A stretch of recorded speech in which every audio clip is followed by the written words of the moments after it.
ప్రభునందు ప్రియమైనటువంటి స్నేహితులారా, ఆత్మీయ జీవము అను ఈ కార్యక్రమాన్ని మోక్ష మార్గం టీవీ ద్వారా వీక్షిస్తున్న మీ అందరికీ ప్రభు తోడై ఉండి తన కృపలో మిమ్మల్ని భద్రపరచునుగాక. మన తండ్రి అయిన దేవుని నుండి, ప్రభు అయిన యేసుక్రీస్తు నుండి కృపయు సమాధానము మనందరికీ విస్తరించునుగాక. ప్రభువునంద విశ్వాసం ఉంచిన బిడ్డలందరూ కూడా ఆమేన్ అనండి. ఆమేన్ అనగా కలుగునుగాక.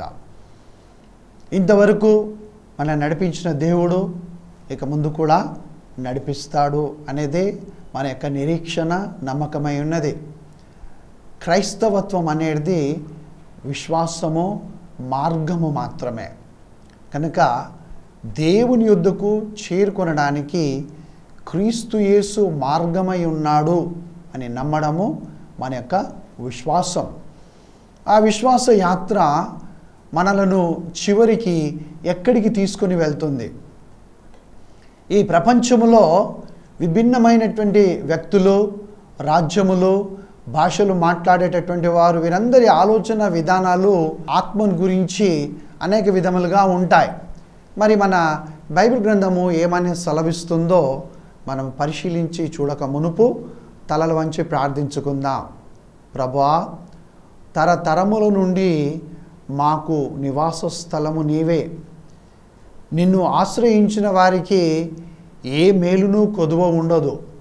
కాబట్టి ఈ సమయంలో ఈ వాక్యం వినుచున్నటువంటి మాతో కూడా నీవు తోడయుండి నడిపిస్తావని, ఈ లోకములోనే కాదు, లోకము విడిచిన తర్వాత కూడా మమ్మల్ని నడిపించే దేవుడవు నీవే, మార్గము నీవే ఉన్నావని యేసయ్య మేము విశ్వసిస్తున్నాం. కనుక నీవు మాతో మాట్లాడు, నీ మహిమలో నీ సత్యములను మాకు బయలుపరచు. యేసు నామమున ప్రార్థిస్తున్నాను తండ్రి, ఆమేన్. దేవుని ప్రియమైనటువంటి ప్రజలారా, ప్రసంగి గ్రంథము 12వ అధ్యాయాన్ని మొదటి వచనమును మనం ఒకసారి చదువుకుందాం.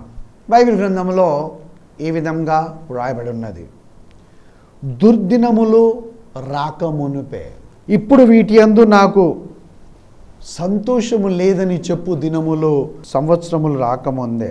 చూడండి, ప్రతి మానవుని యొక్క జీవితంలో దుర్దినములు వస్తాయి.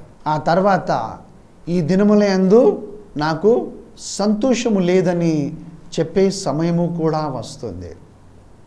అయితే మనము అనేకసార్లు అనుకుంటాము, బాధ, వేదన, నష్టము, అనారోగ్యము, బలహీనతలు కలిగినప్పుడు ఇవన్నీ దుర్దినాలు, నాకు నా ఆస్తంతా పోయింది, లేకుంటే నా వారే నన్ను విడిచి వెళ్ళిపోయారు, నా వాళ్ళు నాకు పరలైపోయారు, నేను నమ్మిన వాళ్ళే నాకు మోసం చేశారు, ఇవి నాకు దుర్దినాలు, మళ్ళీ మంచి రోజులు వస్తాయి అని మానవుని యొక్క ఆశ. అదేవిధంగా వీటి యందు నాకు సంతోషము లేదు అని చెప్పు సంవత్సరములు రాకముందే. నాకు ఈ దినముల యందు సంతోషము లేదు అని చెప్పే సంవత్సరములు ఎప్పుడు వస్తాయండి? ఆలోచించండి. ఎప్పుడు వస్తాయో ప్రసంగి ఇంకా ఈ రాబోయే వచనాలలో ఆయన తెలియజేస్తుంటున్నాడు. ఈ పరిస్థితి ఎప్పుడు వస్తుందో ఒక్కసారి బైబిల్ గ్రంథంలో మనము ఒక వ్యక్తిని గురించి చదువుదాం. బహుశా ఎప్పుడు మనము ఇతని గురించి ఆలోచించము, లేక నేను కూడా ఎప్పుడు ఈయన గురించి మాట్లాడలేదు, ప్రసంగించలేదు.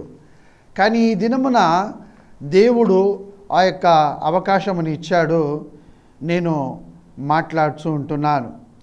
బైబిల్ గ్రంథములో సమూయేలు 2వ గ్రంథము 19వ అధ్యాయము 35వ వచనములో, అంతకు పూర్వము కూడా ఆ వచనాలలో బర్జిల్లై అనేటటువంటి ఒక పెద్ద ఆయన రాజు అయినటువంటి దావీదుతో మాట్లాడుతున్నాడు.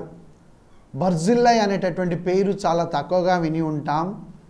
మనము పిల్లలకు పెట్టాలంటే కూడా ఎవరిని కూడా బర్జిల్లై అనేటటువంటి పేరు పెట్టుకోరు. ఈ బర్జిల్లై అనేటటువంటి ఆయన చాలా ధనవంతుడు, మంచి హృదయం కలిగినటువంటి వాడు, రాజుకు సహకారి అయి ఉన్నాడు. ఆయన 35వ వచనంలో ఏం మాట్లాడుతున్నాడో చూద్దాం. నేటికి నాకు 80 ఏండ్లాయెను. అతని వయస్సు 80 సంవత్సరాలు. సుఖదుఖమునకున్న భేదమును నేను గుర్తింపగలనా? చూడండి, దేవుని వాక్యం ఏమంటుంది? 90వ దావీదు కీర్తన 10వ వచనంలో దేవుడు మనకిచ్చిన ఆయుష్ 70 సంవత్సరాలు, అధిక బలమున్న ఎడల 80 సంవత్సరాలు అంటున్నది. అనగా ఈ 80 సంవత్సరాలు కూడా దుఃఖము ఆయాసమే అని కీర్తనకారుడు సెలవిస్తాడు. గనుక ఈ 80 సంవత్సరాల అతనికి సుఖము దుఃఖములకు ఉన్నటువంటి భేదము తెలుసుకోలేనటువంటి వయస్సు. అనగా ఏదైనా ఈక్వల్గానే ఉంటుంది, దుఃఖమైన సుఖమైన ఏదైనా ఈక్వలే. ఇంకా వీరు ఎదురు చూడడం ఏంటిది అని అంటే, ఎప్పుడు దేవుడా నన్ను పిలుచుకుంటావు అని ఎదురు చూస్తుంటారు. కొద్ది నెలల క్రితమో మాకు తెలిసిన ఒక ఆయన ప్రభువునందు నిద్రించాడు. ఆయన బ్రతికున్నప్పుడు చాలా కష్టపడ్డాడు అనారోగ్యము ద్వారా. 3-4 సంవత్సరాలు ఆయన వ్యాధి చేత పీడింపబడ్డాడు. ఒకసారి ప్రార్థించడానికి వెళ్ళినప్పుడు ఆ సహోదరుడు అడిగినటువంటి విన్నపం ఏమిటంటే, అయ్యా నేను బాగైపోయి మరలా లేచి తిరగాలని మీరు దేవుని దగ్గర ప్రార్థన చేయకండి. ఇప్పుడు వచ్చారు కదా ప్రార్థించడానికి, బాగా కావాలని ప్రార్థన చేయకండి, త్వరగా దేవుడు నన్ను తీసుకొని వెళ్ళిపోవాలని ప్రార్థించమన్నాడు. ఆయనకు దాదాపుగా అప్పటికి 70 సంవత్సరాలు నిండాయి. దేవుని ప్రియమైన ప్రజలారా, మానవుడు తలస్తాడేమనంటే, నేను అనేక సంవత్సరాలు బ్రతికితే బాగుండును, ఎక్కువ సంవత్సరాలు బ్రతికితే బాగుండును అని అనుకుంటాడు. కానీ వయస్సు పైబడుతూ ఉన్న కొలది ఎంత త్వరగా దేవుడు నన్ను పిలుచుకుంటే అంత మంచిది అని, ఈ దుర్దినాలు కష్టకాలము నాకు ఎప్పుడు దాటిపోతుందా, ఈ సుఖము దుఃఖము భేదము తెలుసుకోలేని సంవత్సరాలు ఎప్పుడు గతించిపోతాయని ఆ ఆత్మ ఎప్పుడు తలడిల్లిపోతుంటున్నా. బర్జిలై అదే అంటున్నాడు. 80 సంవత్సరాల వృద్ధుడు, ఈయనకు తక్కువైంది ఏమీ లేదు, మంచి ఆరోగ్యం ఉంది, ఆయనకు ధనం ఉంది, గొప్పవాడు, ధనవంతుడు. ఈయనేమంటున్నాడనంటే, నేను సుఖదుఖములకున్న భేదమును గుర్తింపగలనా? అన్నపానముల రుచి నీ దాసుడనైన నేను తెలుసుకొనగలనా? గాయకుల యొక్కయు గాయకురాండ్ర యొక్కయు స్వరము నాకు వినబడునా? కావున నీ దాసుడనగు నేను, నా ఏలిన వాడవను రాజువు నగు నీకు ఎందుకు భారంగా ఉండవలెను? అవును దేవుని ప్రియమైన ప్రజలారా, ఈ పెద్దవారు అనుకునేది ఏమిటంటే, మా వాళ్ళ మీద నేను భారంగా ఉన్నాను, నా కూతురు అల్లునికి భారంగా ఉన్నాను, నా కొడుకుకు కోడలుకు నేను భారంగా ఉన్నాను, లేకపోతే నా భర్తకు నేను భారంగా ఉన్నాను, నా భార్యకు నేను భారంగా ఉన్నాను. ఎందుకంటే వీరికి సుఖ దుఃఖములను గురించినటువంటి భేదము తెలియదు, రుచి ఎలా ఉంటుందో తెలియదు, వీరికి చాలా బాధలు ఉంటాయి. అందుగురించే నేను భారమై ఉన్నాను. కానీ దేవుడు ఇచ్చినటువంటి ఆయుష్ అది ఎన్ని సంవత్సరాలైనను తప్పకుండా అన్ని సంవత్సరాలు మనము జీవించాల్సిందే, ఎవరినూ తప్పించుకోలేరు. ఆయన పిలిచేటంత వరకు మన ఆయుష్ మనకు ఉంటుంది. కాబట్టి ఆ ఆయుష్ ఉన్నంత కాలము మానవుని యొక్క శరీరం ఏ విధంగా ఉంటుందో మనం ఒక్కసారి బైబిల్ గ్రంథంలో మనము యొక్క ప్రసంగి గ్రంథము 12వ అధ్యాయంలో మనం చూస్తాం. ప్రసంగి ఎవరంటే, ఈయనను హెబ్రీ భాషలో కొహెలెత్ అన్నారు. కొహెలెత్ అనగా టీచర్. ఈయన సొలొమోను మహారాజు దేవుడిచ్చినటువంటి జ్ఞానముతో ఈ సత్యములను వ్రాస్తున్నాడు. ప్రసంగి గ్రంథము 12వ అధ్యాయము 1వ వచనాన్ని మనం చదివినాము. దుర్దినములో రాకమునిపే, ఆ తర్వాత నాకు సంతోషము లేదని నీవు చెప్పు సంవత్సరములు రాకమునిపే, తేజస్సునకును సూర్యచంద్ర నక్షత్రములకును చీకటి కమ్మక మునిపే, వాన వెలిసిన తర్వాత మేఘములు మరలా రాకముందే, నీ బాల్యము దినములే అందే నీ సృష్టికర్తను స్మరణకు తెచ్చుకొనుము అని 2వ వచనములో వాక్యము హెచ్చరిస్తూ ఉంటున్నది. దేవుని ప్రియమైనటువంటి ప్రజలారా, ఈ సూర్య చంద్ర నక్షత్రముల యొక్క తేజస్సు, మేఘములు మరలా రావడము, ఇదంతా కనుదృష్టి మబ్బైపోయి ఏమీ కనబడకుండా వాటి యొక్క విలువ కానీ వాటి యొక్క మహిమ కానీ తెలుసుకోలేనటువంటి పరిస్థితి వచ్చేస్తుంది అన్నమాట. కళ్ళు సరిగ్గా కనిపించకుండా వారు తడుములాడుకొనుచు ఆ యొక్క కంటి అద్దములు వేసుకున్నా కనబడకుండా, చూపు ఆనక, వచ్చేదెవరో గుర్తించకుండా వచ్చిన వారిని పలకరించే స్థితిలో లేకుండా ఉండేటటువంటి ఆ చూపును బట్టి ఎంతమంది సంతోషపడతారు చెప్పండి కదా. కళ్ళు కనబడనటువంటి వాళ్ళకే తెలుస్తుంది కనబడకపోవడం అంటే ఏమిటో కదా. ఒక గుడ్డైన లేకపోతే గుడ్డ ఆమె ఉందనుకోండి, ఆ గుడ్డి వారికి బోధిస్తున్నాను నేను. ఏమనంటే పచ్చ రంగు ఏ విధంగా ఉంటుంది, అది గ్రీన్గా చాలా ఎలా ఉంటుంది, పసుపు రంగు ఏ విధంగా ఉంటుంది, ఎరుపు రంగు ఏ విధంగా ఉంటుంది, తెల్ల రంగు ఏ విధంగా ఉంటుందని గుడ్డివారికి బోధించాను. వారికి అన్నీ తెలుసు. పచ్చ రంగు అంటే పచ్చగా ఉంటుందని, ఎర్ర రంగు అంటే ఎరుపుగా ఉంటుందని, వంకాయ రంగులో ఉంటుందని అన్నీ తెలుసు. కానీ వారు ఎప్పుడైనా రంగులను చూసారా? గుడ్డివాడు రంగును చూశాడా? పసుపు రంగు పసుపుగా ఉంటుందని తెలుసు, కానీ పసుపు ఎలా ఉంటుందో తెలియదు అతనికి. పచ్చ రంగు అంటే ఎలా ఉంటుందో తెలియదు. అది ఇలా ఉంటుందని తెలుసు, కానీ అది ఎలా ఉంటుందో తెలియదు. అదేవిధంగా గుడ్డితనం వచ్చినటువంటి వారికి గుడ్డితనం ఎలా ఉంటుందో అది ఉన్నవారికే తెలుస్తుంది. వీరేమీ చూడలేరు కనుక ఎందుకు ఈ బాధ? కూర్చున్న స్థలములోనే కూర్చున్నట్లుగానే ఉంటారు. ఆ తర్వాత 3వ వచనం, ఆ దినమున ఇంటి కావలి వారు వణుకుదురు, బలిష్ఠులు వంగుదురు అని వ్రాయబడింది. ఇల్లు అనగా ఏమిటి? ఇంటిని కావలి కాసేవారేమిటి? ఇక్కడ ఈ కొహెలెత్ అనగా టీచర్, ప్రసంగి. ఇల్లు అంటే ఇప్పుడు నీవు ఉన్నటువంటి ఇల్లు, నేను ఉండేటటువంటి ఇల్లు, ఆ ఇంటిని గురించి వ్రాయడం లేదు, చెప్పడం లేదు. మరి ఏ ఇంటి గురించి? ఇదిగో నా శరీరం అనే ఇల్లుంది చూసారా, ఆ ఇంటిని గురించి చెప్తూ ఉన్నాడు. దేవుని నామం నాకు మహిమ కలుగును కాక. ఇల్లు అంటే ఏదో కాదు, నీ శరీరమే. పౌలు భక్తుడు కూడా చెప్పాడు కదా, కొరింథీయులకు రాసిన మొదటి పత్రిక 3వ అధ్యాయం 16వ వచనంలోను 6వ అధ్యాయం 19వ వచనంలోను, నీవు దేవుని యొక్క దేవాలయం ఉన్నావనియు పరిశుద్ధాత్మకు నిలయమై ఉన్నావనియు నీవెరుగవా అంటాడు. అవును, నీ దేహమే దేవునికి ఇల్లు అయి ఉన్నది. ఈ ఇంటిని గురించి చెప్తున్నాడు. ఈ ఇంటిని కావలి కాయి వారెవరు చెప్పండి? బలిష్ఠులైనటువంటి వారు. నీ శరీరంలో బలమైనవి నీ చేతులు. అంటే నిన్నెవరైనా కొట్టడానికి కానీ, నీ దగ్గర ఏమైనా లాక్కోవడానికి కానీ, లేకపోతే నువ్వు పడబోతూ ఉన్నప్పుడు నిన్ను కాపాడేది ఎవరు? నీ చేతులే కదా. నీ చేతులతో రక్షించుకుంటావు. నీ వెనుక సింహం పడింది అనుకోండి, నీలో బలిష్టమైనవి ఏమిటి అప్పుడు? కాళ్ళు కదా. అంటే కాళ్ళు చేతులు వనకడం ప్రారంభిస్తాయన్నమాట.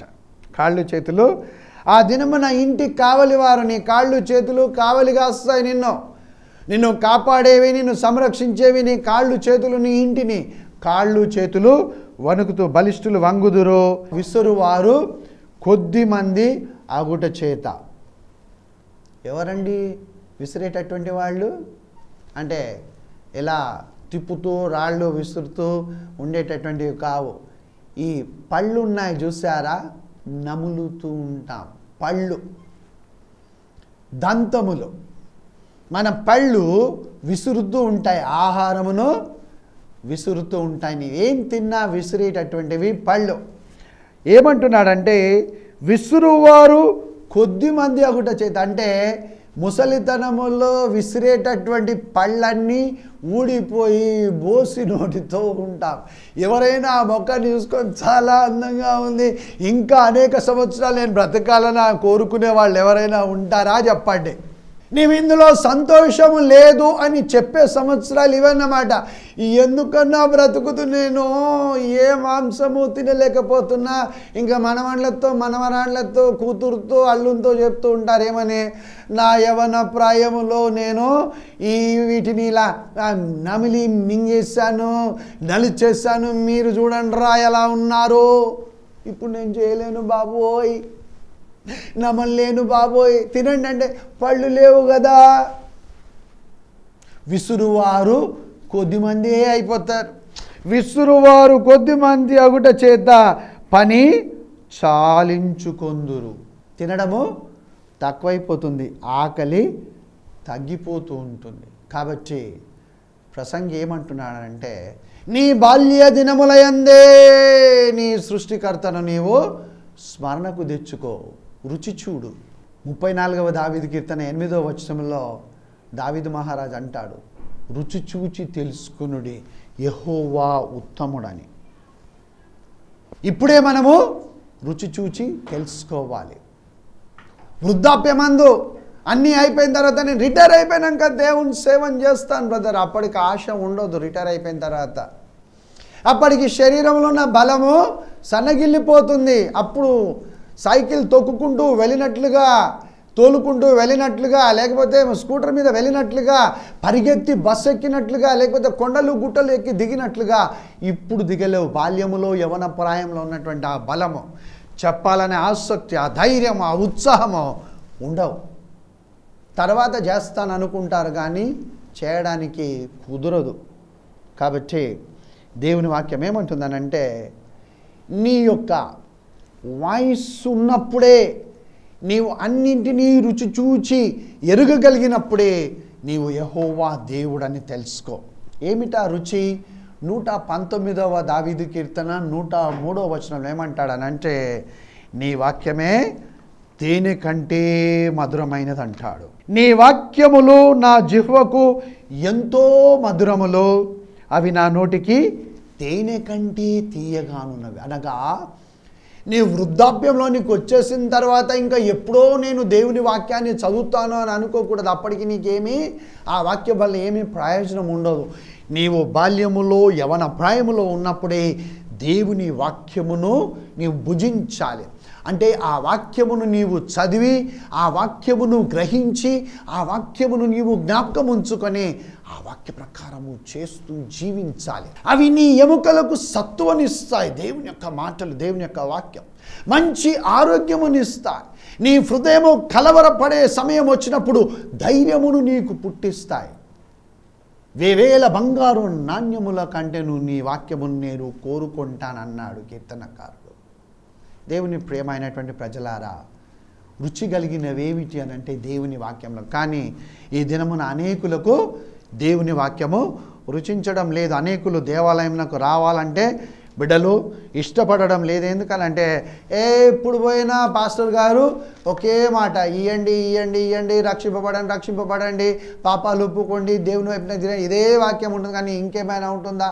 దేవుడు మాకు ఎప్పుడు కనబడలే, దేవుడు చేసింది ఏమిటో మాకు తెలియనే తెలియదు అని వారు అనుకుంటున్నారు. అందు గురించే పాత నిబంధనలోనే కాదు, కృత నిబంధనలో కూడా మనం చూస్తాం.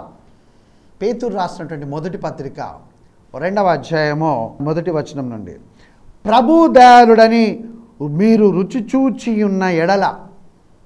దేవుని యొక్క వాక్యము తేనె కంటే మధురమైనది. ఆ వాక్యం విన్న తర్వాత దేవుడు చాలా మంచివాడని మనం తెలుసుకుంటాం. ఆయన శిక్షించే దేవుడు కాదు, శ్రమను పంపించే దేవుడు కాదు, ఆయన మనలను బాధించేటటువంటి దేవుడు కాదు. కానీ ఈ లోకాధికారి అయినటువంటి సైతాను బాధ వేదన కలగజేసినప్పుడు, లేకపోతే దేవుని పిల్లలు దేవుని విడిచి బాధలో పడినప్పుడు, సంసోను ఏ విధంగానైతే నాజీరు చేయబడిన వాడై ఉండి కూడా అపవిత్రమైన వాటిని ముట్టుకోవద్దు, చనిపోయిన వాటి దగ్గరికి వెళ్ళకూడదు, ఆయన తల వెంట్రుకలు పెంచుకోవాలని తెలుసుకొని కూడా దేవుని విడిచిపెట్టేసి చచ్చిపోయిన సింహములో పుట్టినటువంటి తేనెటీగలు పెట్టినటువంటి తేనెను తీసుకొని తిన్నాడు. ఆ తర్వాత ఆ ఫిలిష్తీలు అనగా దేవునిని ఎరగనటువంటి సున్నతి లేనటువంటి ఫిలిష్తీల యొక్క కుమార్తెలను ఆయన ఇష్టపడి వివాహం చేసుకోవడానికి ముందుకెళ్ళాడు. ఇంకా దెలీలా చేతిలో పడి ఆ యొక్క వెంట్రుకలు కత్తిరించుకోబడుటకు తన బలము యొక్క రహస్యమును చెప్పేశాడు. ఆ విధంగా దేవునిని విడిచినటువంటి వాళ్ళు, రుచి చూశారు కదా, విడిచిపెట్టినటువంటి వారు ఏం చేయాలి అని అంటే, దేవుని వాక్యం ఏమంటుందంటే, ప్రభువు దయాళుడని మీరు రుచి చూచి ఉన్న ఎడల. సంసోనుకు తెలుసు దేవుడు దేవుని యొక్క బలము, కానీ రుచి చూచి కూడా ఆయన ఆ యొక్క మాటలు తేనె కంటే మధురమైనవని తెలుసుకొని కూడా అపవిత్రమైన వాటిని ఆశించినట్లుగా దేవుని పిల్లలు చేస్తున్నారు కనుక ఏమంటున్నా అంటే పేతురు రాసినటువంటి మొదటి పత్రిక 2వ అధ్యాయం 2వ వచనంలో మీరు రుచి చూస్తే సమస్త విధమైన దుష్టత్వమును, సమస్తమైన కపటమును, వేషధారణను, అసూయను, సమస్త దూషణ మాటలను మాని క్రొత్తగా జన్మించిన శిశువులను పోలిన వారై నిర్మలమైన వాక్యమును పాల వలన రక్షణ విషయంలో ఎదుగు నిమిత్తము ఆ పాలను అపేక్షించుడు. బాల్య దశలో నుంచి యవన ప్రాయంలోనికి, యవన ప్రాయంలో బలమును తెచ్చుకొనడానికి వాక్యం అనే పాలను అపేక్షించి ఆ యొక్క రక్షణ విషయంలో ఎదగవలసినటువంటి వారమై ఉంటున్నాం. అది వేవేల సంవత్సరములకు పూర్వమే ఇదిగో ప్రసంగి మాట్లాడాడు. ప్రసంగి గ్రంథం 12వ అధ్యాయము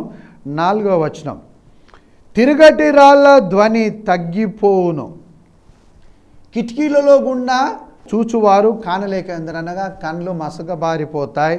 తిరుగటి రాళ్ళ ధ్వని తగ్గిపోవును, వీధి తలుపులు మూయబడును, పిట్ట యొక్క కూతకు ఒకడు లేచును.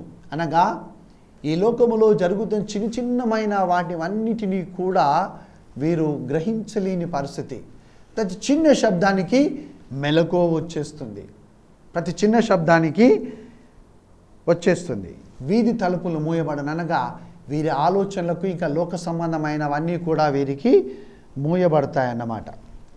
ఇవన్నీ కూడా మూయబడతాయి. మూయబడిన తర్వాత ఏం జరుగుతుంది? ఆ తర్వాత వీరు బయటికి వెళ్ళడానికి ఇష్టపడరు, ఆహారం భుజించడానికి వీరికి ఇష్టం ఉండదు, టేస్ట్ అనేది ఏమిటో వీరికి తెలియదు. వయసులో ఉన్నప్పుడే చూడాలి, ముసలితనం వచ్చిన తర్వాత వీరికి ఏమీ కూడా తెలియదన్నమాట. ఆ తర్వాత మూయబడుతుంది.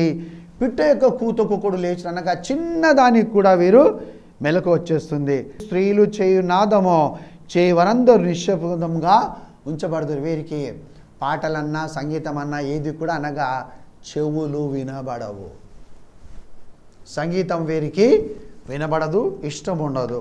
ఆ తర్వాత 5వ వచనం, ఎత్తు చోటులకు భయపడుదురు, మార్గములేందు భయంకరమైనవి కనబడును. ఎత్తు చోటులు అంటే వృద్ధులు నడుస్తూ ఉన్నప్పుడు వారికి పర్సెప్షన్ అనగా ఎంత ఎత్తులో ఉంది, ఎంత లోతులో ఉన్నది తెలియదు అన్నమాట. అందుకే చాలామంది పడిపోతూ ఉంటారు. మా బామ్మగారు బాత్రూంలో పడిపోయారు, మా అమ్మగారు స్లిప్ అయిపోయి పడిపోయారు. ఎందుకు పడిపోతారు? అన్ని సంవత్సరాలు వారు ఇంట్లో తిరిగిన వారే కదా, ఇప్పుడు ఎందుకు పడ్డారు? ఎందుకు అని అంటే వారు కాలు వేసేటప్పుడు ఎత్తు ఎంత ఉందో తెలియదు, లోతు ఎంత ఉందో తెలియదు.